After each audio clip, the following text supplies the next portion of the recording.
फडणवीस यांनी नवाब मलिक यांच्यावरती अंडरवर्ल्डशी संबंधित व्यक्ती असल्याचा आरोप केला।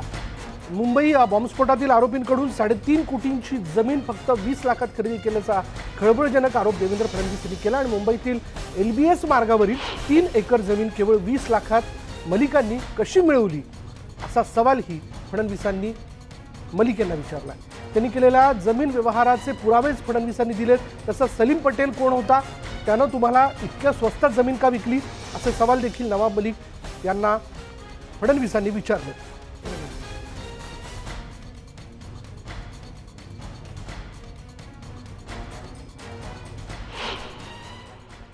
इन्वेस्टमेंट प्राइवेट लिमिटेड कंपनी है नवाब मलिक जी के परिवार की। इस पर जो आपको मैंने दिया हुआ है, इस पर लेने वाले की साइन है, वो है फराज मलिक इनकी। इस सॉलिडस में 2019 में स्वयं नवाब मलिक भी थे। उन्होंने कुछ समय के लिए वो थे, बाद में फिर मंत्री बनने का उन्होंने इस्तीफा दिया। आज भी उनके परिवार के लोग उसमें हैं। फराज मलिक, इन्होंने ये जमीन खरीदी।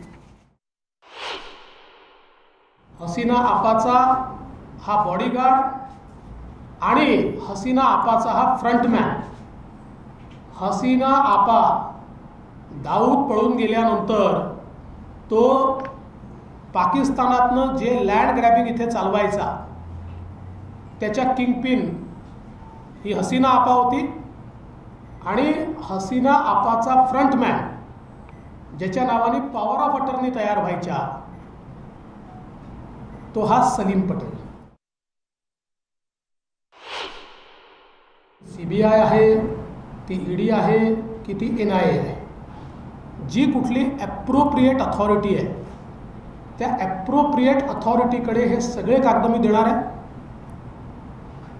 आणि यासोबत मी अनाउन्स केल्याप्रमाणे या सगळ्या कागदांची एक प्रत राष्ट्रवादी काँग्रेसचे सर्वेसर्वा श्री शरद पवार साहेबांनाही मी देणार आहे।